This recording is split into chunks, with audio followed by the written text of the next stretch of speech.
스카이어 스루프타임즈 2024년 1월 16일자를 진행하도록 하겠습니다. 구독, 좋아요 부탁드리고요. 필요하시면 1.5 배속을 보시기 바랍니다. 반도체 메가 클러스터 622조 원 투자에 346만 개 고용 창출. 가로 열고 부정적 결과는 제가 이렇게 제목을 추가해 봤습니다. 조재희 기자가 조선일보에서 보도를 했는데요.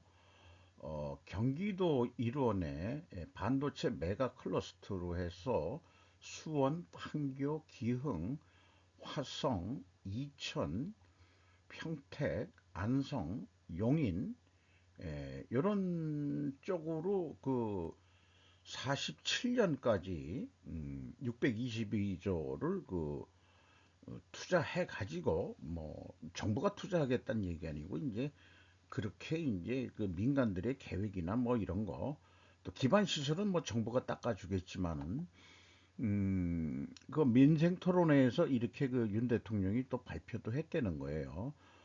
좋다 이겁니다. 그런데 우리나라가 초절산율에 서울 경기 그 인구 집중도가 그 너무 그 2015년 이후로 급격히 늘어나간 이유가 그 4차 산업 발달에 의한 그 인구 도시 집중화라는 분석이 나왔다는 거죠.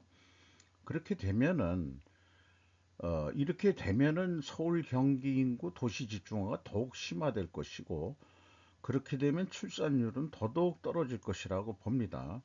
인구 집중화로 주택 가격 하락 희망은 사라질 것인가? 그 주택 가격이 내려야 뭐 도시 집중화된 그 돼서 젊은이들이 그 집을 살 수 있어야 되는데 그게 또 인구가 많이 늘어나면 수요가 늘어나면은 또 집값은 왕창 또 오르게 돼 있고 뭐 주택 공급도 뭐 또 추가로 한다고 하고는 있습니다만은 그래서 인구 분산이라기보다도 이런 그 아재 개그를 좀 말씀드리고 싶어요. 새만금은 누가 키울 거야, 누가? 음, 이게 서울 경기에 그 반도체 클러스터가 너무 몰려 있으면은 그거 곤란하지 않냐? 좀 뭐 남쪽으로도 좀 만들어야 되지 않겠냐? 이런 생각도 좀 해보게 되거든요.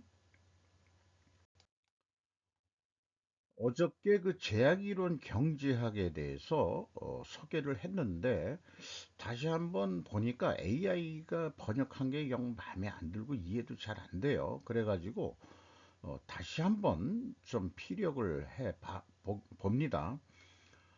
어, 제약이론 경제학은 중앙은행 발권을 제약으로 인식하는 것으로 우선 해석이 되고요.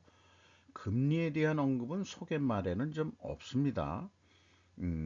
그게 이제 뭐 이게 국내 번역본이 나올지 안 나올지는 모르겠습니다만은 또, 또 공짜로 책을 뭐, 사야 되는데 원서에 도전하기는 제 능력으로 안 되고 어떤 또 그 선구자께서 번역을 해 주신다면야 저야 이제 뭐 금상첨화인데 그 연구 모임에 슬쩍 한번 좀 부탁을 드려볼까 그런 생각도 합니다.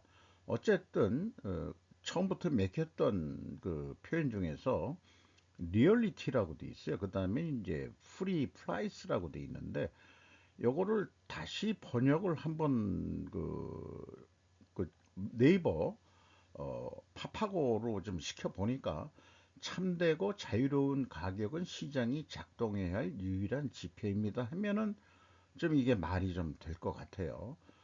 그래서 이 유일한 그 시장 가격을 빼놓고 어떤 소음도 발생이 되면은 잘못된 자원을 할당하고 자본을 파괴할 것이다. 그리고 자본을 파괴하면 빈곤을 증가시킬 것이다. 은행에 대한 얘기 별로 신뢰를 못한다 이거죠. 모든 중앙은행은 그들의 임무와 목적은 그들의 법정화폐, 레갈 텐더라고. 요게 그 첫 번역에서는 법정 입찰이라고 어떻게 번역을 했는데 그래서 무슨 뜻인지 몰라가지고 다시 한번 봤어요. 그랬더니 법정 화폐로 해석을 번역을 해야 맞을 것 같습니다. 법정 화폐의 가치를 지키는 것이라고 말한다. 글쎄, 1964년, 1694년 영국은행이 생긴 이후 모든 중앙은행은 실패했고 계속 실패할 것이다. 이렇게 얘기를 하네요. 인생의 확실한 것 중 하나는 피아트 붕괴이다. 그게 피아트라는 말도 제 수준으로선 사실 몰랐는데 명목 화폐라고 그러네요. 그리고 픽스 머니에 대해서 이걸 어떻게 이해를 해야 될까 그랬는데 돈을 지킨다로 해석하고자 합니다. 그리고 자유와 인간의 진보를 창출하고 세상을 구하라. 세이브 드 월드, 진보, 프로그레스죠. 프로그레스. 그래서 이거를 번역본은 그냥 생략했어요. 영어로 1번, 2번, 3번을 했는데 화폐 발행의 비율을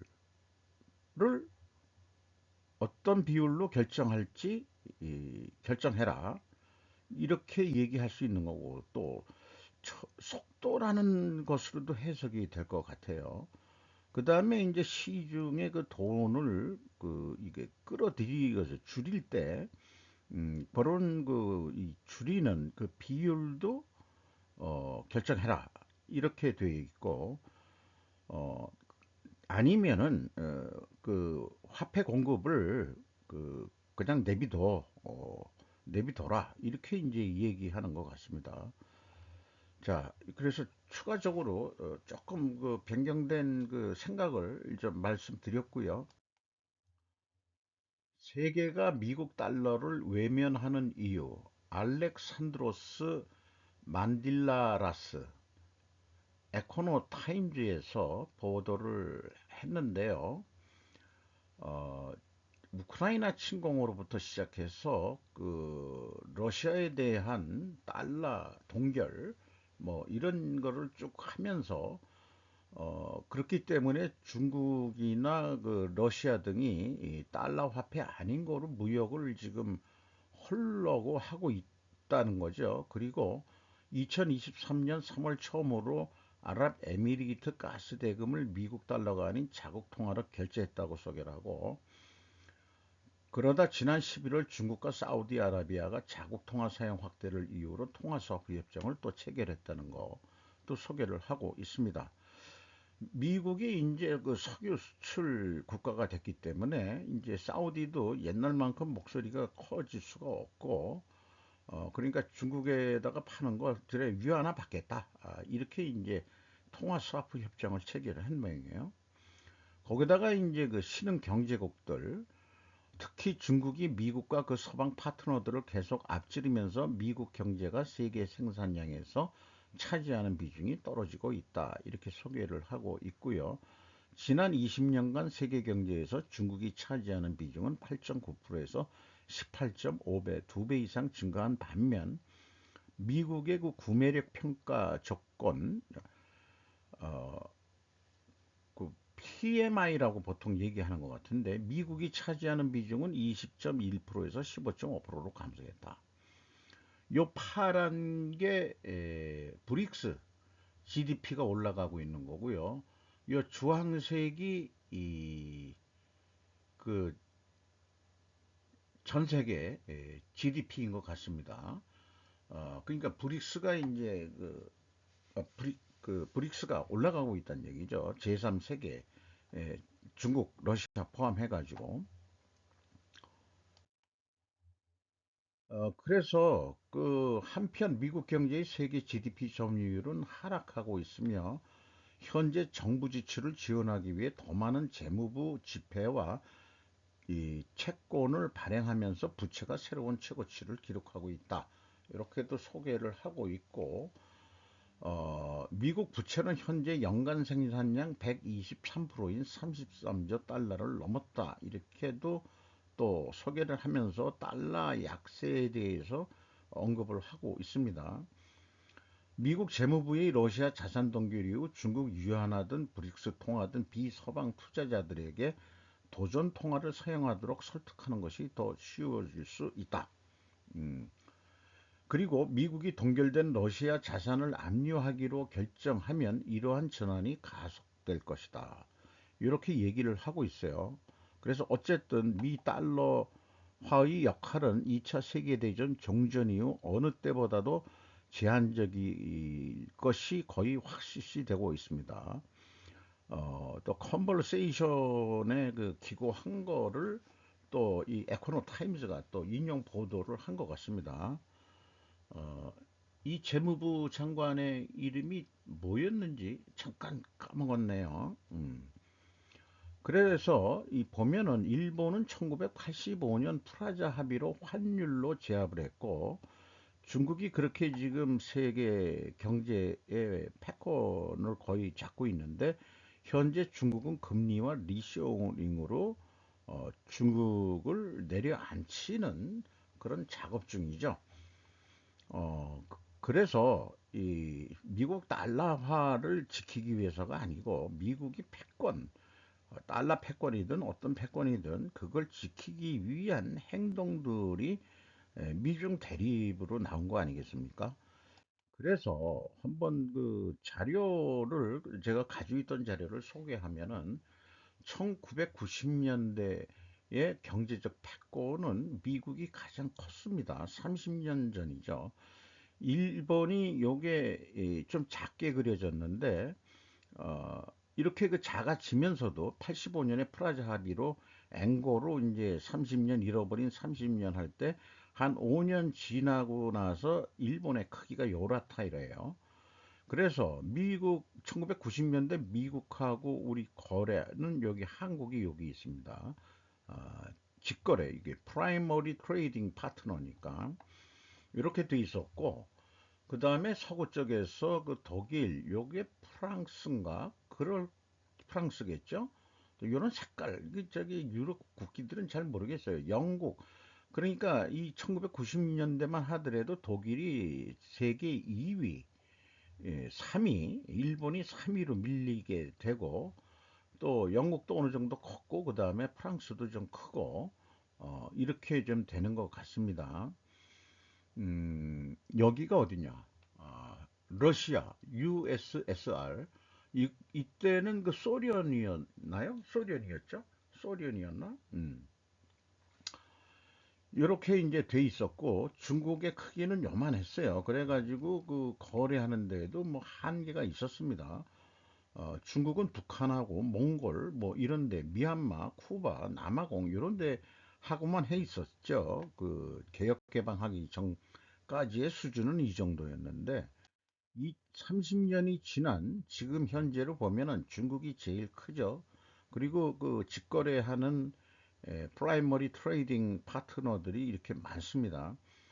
그 여기에 또 한국이 이렇게 돼 있죠. 어, 그, 그 미국은 그 상대적으로 이제 축소가 됐죠. 그리고 러시아가 아니고 이제 예, 그 소련, 소련이 아니고 독일이죠. 동일은 여전히 그냥 동일한 사이즈를 가지고 있는 것 같고, 프랑스가 좀 줄어든 것 같네요. 그렇게 되는 것 같습니다. 자관, 그 2020년 각국의 주요 무역 파트너 중국이 미국을 밀어냈다. 이렇게 표현할 수 있겠습니다. 인구 14억 중국의 GDP는 78년 개혁 개방 후 40년간 118% 성장했다. 이렇게 소개를 하고 있습니다. 그래서 미국이 그대로 눌릴 거냐 하면 그게 아니다 이거죠. 현재 미국이 중국 죽이기 진행 중이고 금융시장 개방시키고 트럼프 때 증권회사 뭐 이런 것까지 다 그냥 그 금융을 개방시켰죠. 그래서 100% 미국 자본이 투자할 수 있게끔 허용이 됐습니다. 트럼프 때 그 무역 협상을 하면서 무역 얘기만 했지만 금융 개방에 대해서는 살짝쿵 별로 취급들을 안 하고 넘어갔는데 사실 그게 더 컸던 것 같아요. 그래서 지금 미국이 자기가 내상을 입으면서도 금리를 올리고 있고 오늘 뉴스도 보면은 금리 내려간다는 생각 허들 마라 라고 그 또 얘기하는 다보스 포럼에서 그렇게 얘기가 또 나왔다는 거예요. 그래서 중국이 일본처럼 잃어버린 30년을 가는데 어, 금리를 그렇게 금방 내릴 것 같지는 않고 그렇게 되면은 장기적으로 죽이는 게 아니고 단기전에 죽일 이게 여기서 죽인다는 얘기는 완전히 뭐 나라를 없앤다 그런 게 아니고 그냥 숨을 죽이게 만든다 이거죠. 큰 소리 치던 거를.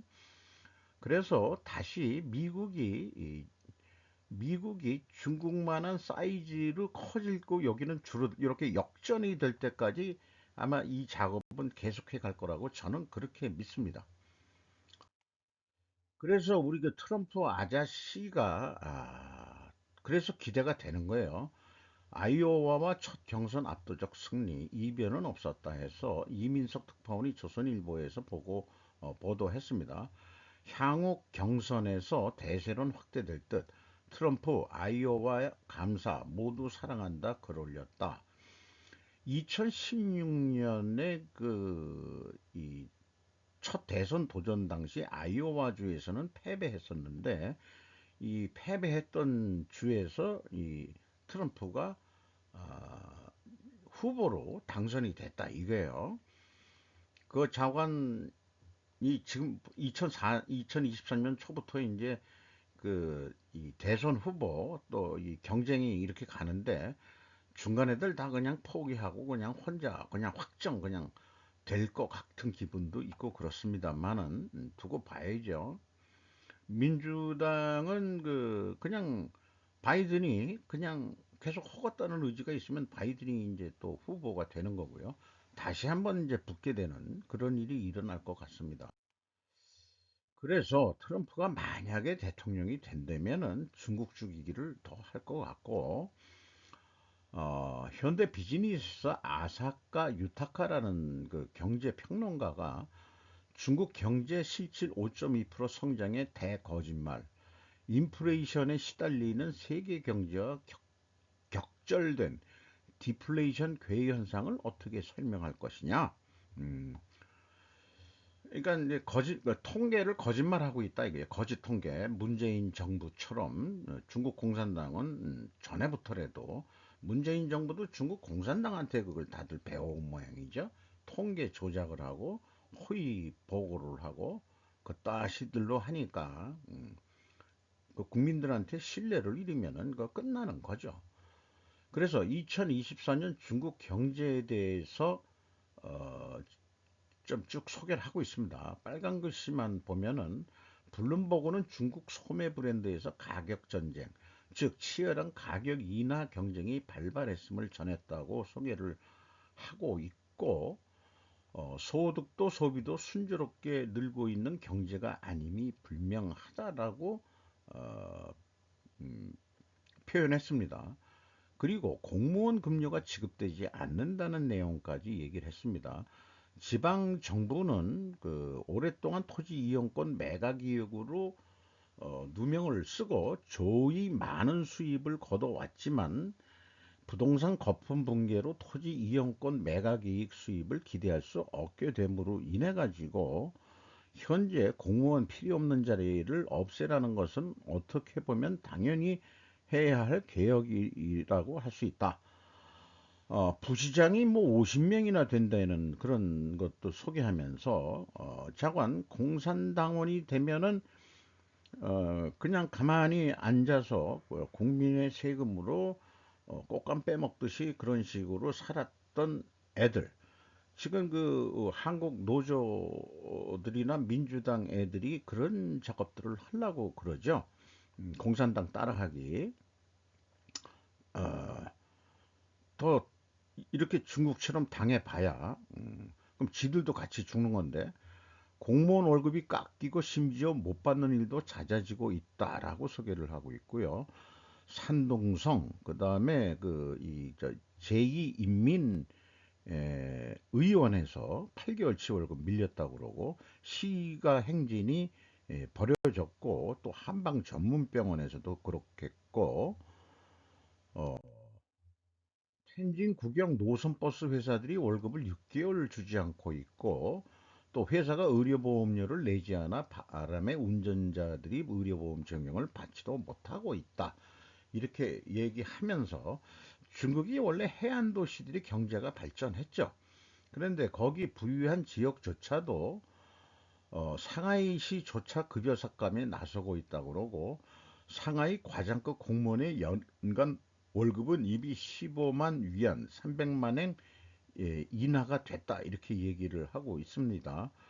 광둥성과 저장성 공무원은 25%의 급여 삭감, 장수성과 푸젠성 공무원은 20%의 급여 삭감을 기록한 것으로 전해졌답니다. 2022년부터 2023년 상반기까지 중국 부동산업은 26만 명의 인력을 해고했다고 그러고요. 그리고 디지털 산업의 기술직 급여는 전년 대비 12% 감소했고 디자인직은 18% 감소했다고 그러고 요즘 잘 나가는 전기차, 배터리, 태양광 발전, 풍력 발전 등 신경제 분야 월급조차 전년 대비 2.3%잘 나가는 기업도 2.3% 월급이 내려갔다 이런 얘기를 하고 있네요. 그리고 금융, 증권사 48개가 있는데 전년 대비 11.3% 이상 아, 인건비가 하락을 했답니다. 전민 강장, 국민 모두 월급 삭감이라는 용어가 나오고 있다 그러고 더욱이 놀랍게도 군대에 주는 월급마저 삭감되고 있는 것으로 나타났다라고 소개를 하고 있습니다.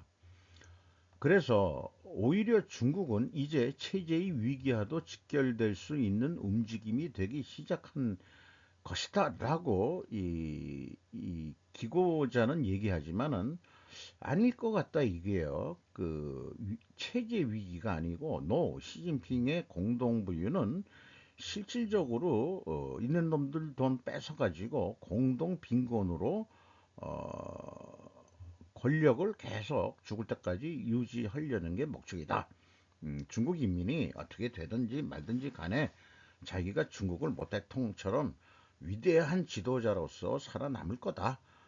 이렇게 읽혀집니다. 공동부유는 실질적으로 의도하는 목적이 공동 빈곤으로 되게 만들겠다. 이런 얘기 아닌가 싶어요. 현대차, 기아, 미 기술진, 달라진 위상, 미국 사람도 놀라. 캘리포니아 시티 미국에서 고성민 기자가 조선 비즈에서 보도를 했습니다. 여기에 있으신 분이 그 주행 그 팀장인데 주행 시험 어, 매튜 알 시어 모하비 주행 시험장 그 그러니까 알 시어 모하비라고 되어 있는 모양이에요. 동료 직원하고 뭐 사진이 찍힌 모양인데 이런 험악한 지형에서 모하비 사막이 아마 그 원자탄 이 말하자면 폭탄 이 개발했던 데 아닌가 몰라요. 실험 RC업 파트장이라고 그랬는데 저건 어, 이 사막 환경에서 새로운 실험들을 하고 있고 연구 시설을 짓고 그렇게 지금 하고 있다라고 현대차, 기아차에 대해서 크게 좋은 방향으로 소개를 하고 있네요.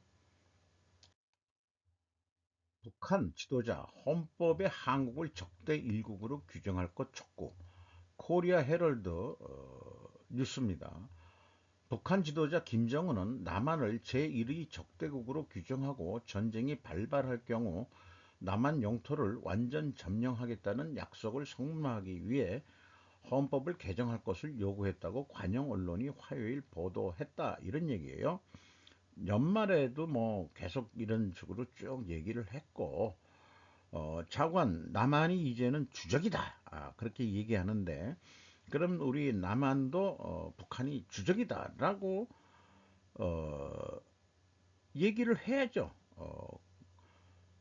그게 제1의 적대국이 있는데 저는 개인적으로 제1의 남한 대한민국에서의 제1의 주적은 제1의 적대국은 저는 중국으로 해야 된다고 믿습니다. 그리고 제2의 적대국이 북한으로 해야 되지 않겠냐 싶어요. 저는 개인적인 건 생각입니다만은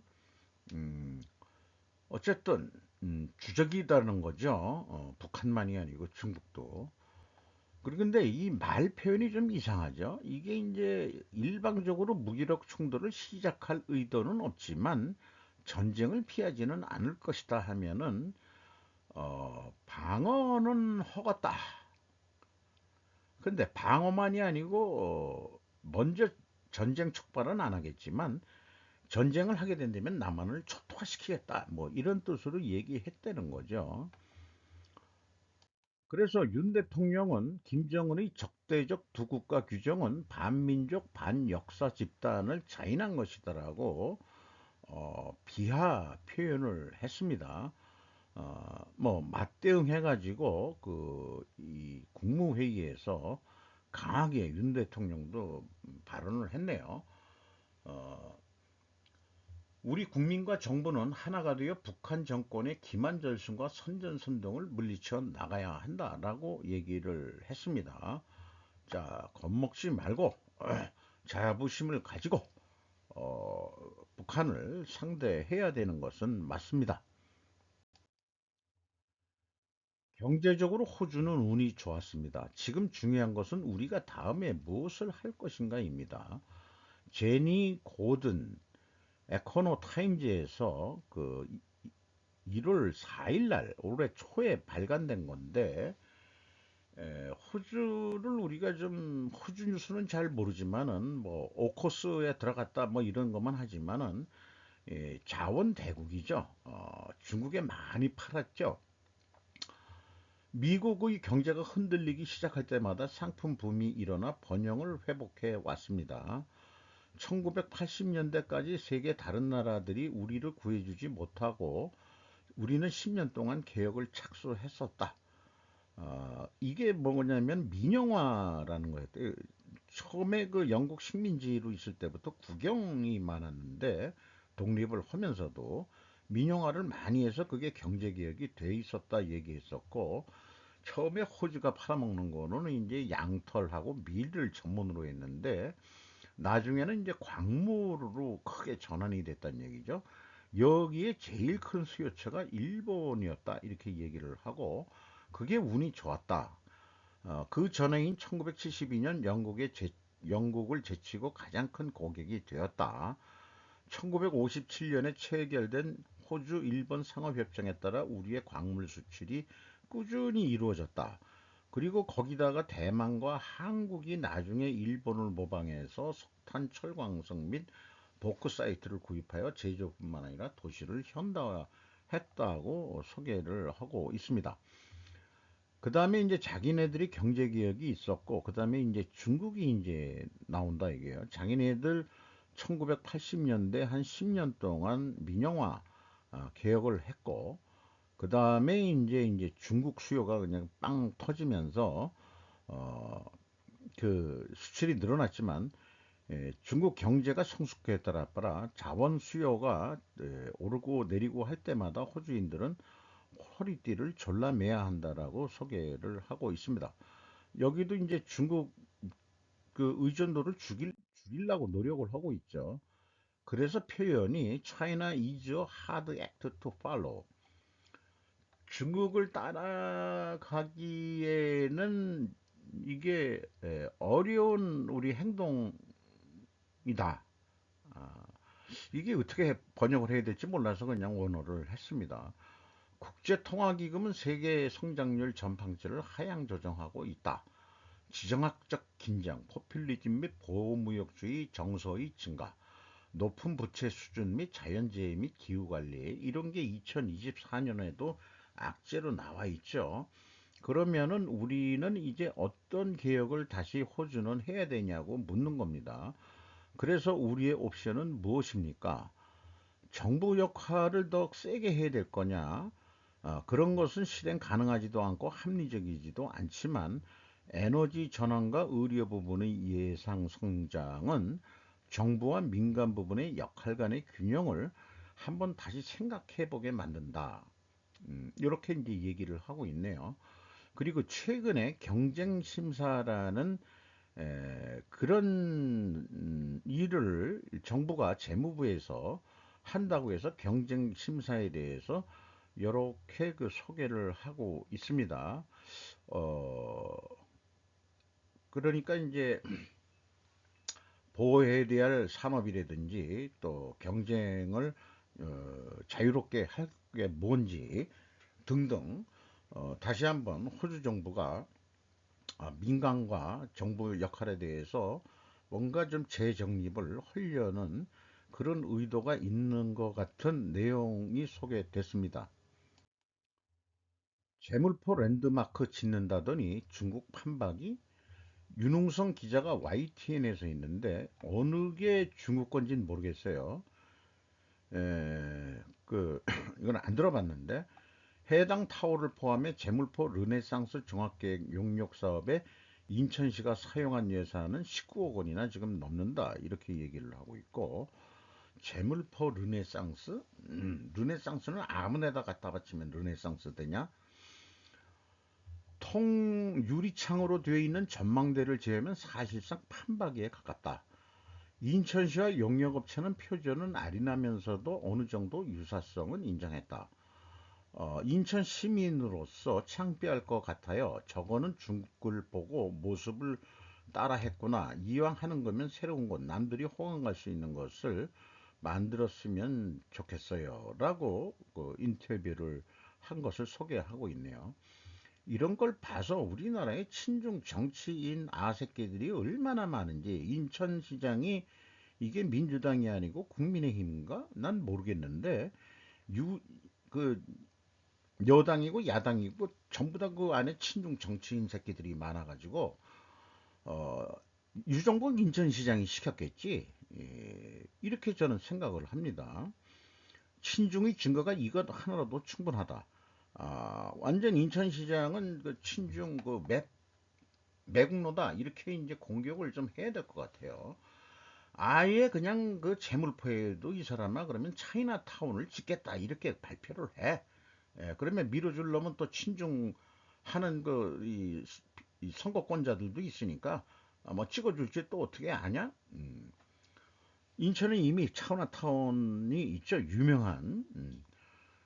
그럼 재무포에도 또 하나 짓겠다고 그래 봐라 그러면은 그렇게 얘기를 하지. 그러면은 요거 중국 애들 와가지고 살게 하겠다는 얘기냐 뭐냐 이게요. 중국 애들 와서 살게 하면은 식민지 아니야 식민지. 저는 이건 매국행입니다. 이재명 사당 떠난다. 천명 천명 당원들 탈당 러시. 이슬기 기자가 한국경제. 제목만 얘기해도 될 것 같아요.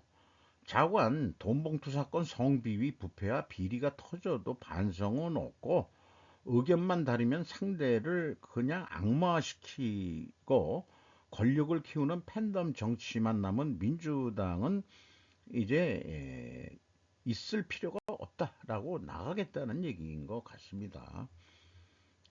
잘 생각했어요. 한동훈 총선 승리에 국회의원을 250명으로 줄이겠다. 현재 정원이 300명인데 50명 줄이겠다는 건데 그냥 반으로 뚝 잘라 150명만 해. 국회의원 새끼들이 뭘 해먹는 놈들인지 난 모르겠다 이거예요. 그래서 그 우리나라 같이 조그만 나라에 먼 국회의원 새끼들이 많고 또 지방자치 또 시의원 이따위 것들 다 없애라. 국민의 세금 안 줬고 지금 경제가 안 좋은데 그런 놈들 보내면 세비 받아 먹고 다 그렇게 처먹을 거 아니냐. 중국 공산당 아새끼들처럼 더 줄여. 150명으로 그냥 확 줄여버려. 한동훈이가 좀 그렇게 했으면 좋겠어요. 물론 그러면 국민의힘이 총선에서 승리를 해야 되겠죠. 질 좋은 저가 배터리 한국이 만든다. 중국 대세에 흔드는 기업들. 어쨌든 뭐 우리나라 그 3사 얘기를 하면서 중국의 리튬 배터리하고 경쟁을 하겠다. 우리나라는 그 뭐 니켈 그다음에 망간 그다음에 뭐 삼원계 이거가 있는데 이게 좀 니켈 이런 게 비싸가지고 자곤 어쨌든지 그 이 중국하고 경쟁해서 퀄리티로 승부를 하든 어떻게 되든 허갔다 이런 얘기예요. 그래서 취재를 노쇼비체 체코에 가서 강주한 기자가 취재를 했고 부다페스트 헝가리에 가가지고 최경민 기자가 했고 국내에서는 김도연 기자가 정한 세 명이 합동해가지고 머니투데이에서 이렇게 보도를 했습니다. 부모 팔레트. 이 팔레트라는 게 뭔 뜻인지 잘 모르겠어요. 찾아봤는데 또 잊어버렸어요. 근데 우리들의 비전 해가지고 쭉 잘해서 아기를 어떻게 하면 잘 키우고 그 자녀 교육을 어떻게 하면은 할 건지 이런 것들을 해서 매거진을 만들었는데 그냥 무료로 주겠다. 아이고 이거를 페북 친구인 그 리샤 샤인코프라는 그 유대인 그 경영 컨설턴트 여사가 있습니다. 친구를 맺어줘 가지고 메일을 이렇게 좀 가끔 보내주는데 감사하게도 이게 이제 이분도 유대인이지만은 요 그 무료 그 페이런 패런트 팔렛 잡지를 만든 그 자기 친구라는데 그분도 유대인이겠죠. 그 유대인이 미국 내에서 좋은 일을 하려고 그렇게 하고 있는 것 모양입니다. 아주 그 나이들 좀 이젠 들어가지고 이제 할머니급이 됐는데 젊어서 번 돈으로 이런 잡지를 만들어서 무료로 배포를 하겠다. 참 돈을 벌어서 이렇게 좋은 일에 쓰는 유대인들이 돈들은 잘 버는 모양인데 어쨌든 좋은 일에 이렇게 쓰고 있는 거. 그래서 한번 이그 페이런 페런트 팔렛을 홈페이지 쳐가지고 거기에 이제 이 잡지를 이메일 주소만 입력하면은 잡지를 다운받을 수 있다고 하는 것까지 제가 확인을 했습니다. 저같이 이제 늑다리 꼰대 말고 만약에 제 시청자 중에 젊으신 분이 있다면은 요 어떤 그 이 부모 팔렛을 그 내용이 뭔지 다운받아서 보시기 바랍니다. 영어가 충분히 해독이 가능해야 될 것 같아요. 저는 뭐 그런 거를 직접 원문을 보면은 참 수준이 이해를 못하는 수준이기 때문에 요즘 뭐 팝하거나 그렇게 번역을 해주니까 그 외국 그런 것들을 그냥 한글로 제가 이해를 할 수 있는 거지. 저건 세상은 많이 변해서 그 번역기가 있어가지고 세상을 더 넓게 배우게 되고 있습니다. 이상 마치도록 하겠습니다.